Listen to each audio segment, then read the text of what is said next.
Good Friday, everyone, and happy Valentine's Day. We'll start out by looking at our weather map for this weekend and for all day Saturday and half the day Sunday at least. We have a flood watch. So that's all the dark green shaded counties you see there.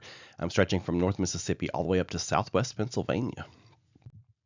Our USA mortgage level of concern for our Friday, no weather worries. We're looking good for our Valentine's Day. Premier Generators bringing us our threat graphic. The only thing I've changed about this is a couple of things, actually. I've changed the threat time frame from I was at 6 p.m. to midnight. Now I'm 3 p.m. Saturday, so let's bump that back a little bit from 3 to 3 p.m. and then up to 3 a.m. Sunday, and I'll explain why here in just a moment. My flooding concerns have decreased, so my level of concern for the flooding has decreased from high to medium. I still think we're going to see some flooding around the area, but I'm not as worried about that. But I am now more worried about the straight line winds. I'm a little bit more concerned about that, especially with trees in saturated soils. I'm afraid we're liable to see some issues from that. So the tornado threat still low, but not zero, and the damaging hail threat is still low. Clearview Closet and Blind bringing us our 5-day forecast. Partly cloudy today. Nice. Get outside if you can. Saturday, don't go outside. No, the morning is looking a lot wetter than the evening. So we've got 2 rounds. So we'll have the first round that comes through in the morning all the way up until early afternoon. There'll be rain, and it could be heavy at times. You'll have some thunderstorms.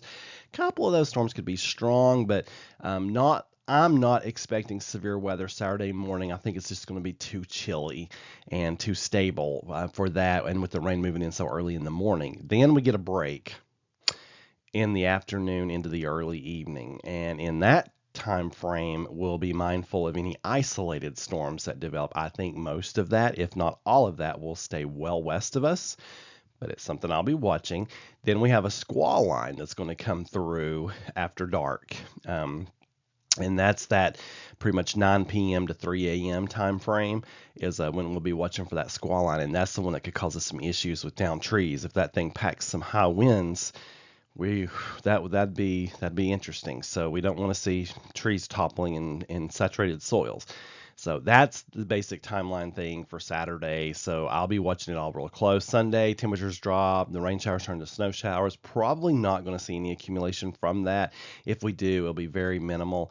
Monday, mostly sunny. Highs in the 30s, going to be chilly. And then Tuesday, partly cloudy because clouds start to increase ahead of our next system coming in for Wednesday with an opportunity for some snow. Upper Cumberland Fire Credit Union bringing us our precipitation estimation forecast. I have decreased the rainfall amounts for Saturday, now down to about 1 inch, and that'll come in the morning.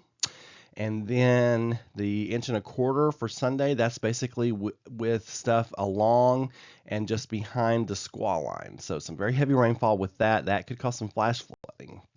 So I'll have to keep an eye on that too. So there's a lot to monitor. It's a weather aware weekend for sure. And you need to keep checking back often for any updates or changes to the forecast.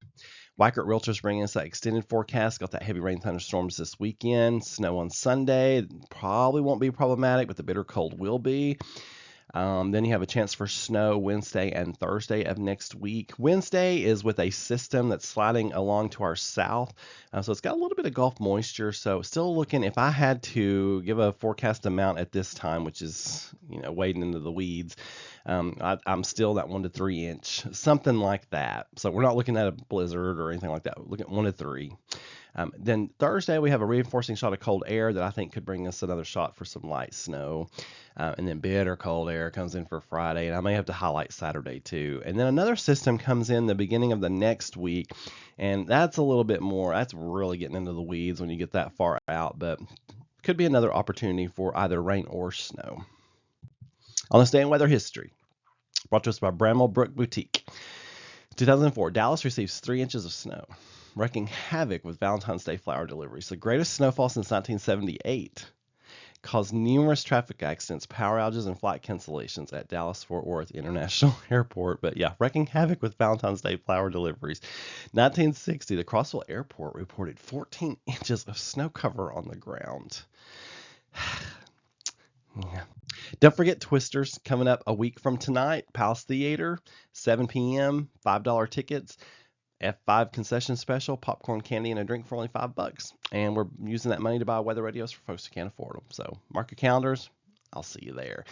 Folks, I'll be watching everything really close, and I'll be doing, like I said, a big special update later this evening to give you the latest. And if you want to stay up to date with all the weather right here on the Cumberland Plateau, just keep it right here to Meteorologist Mark.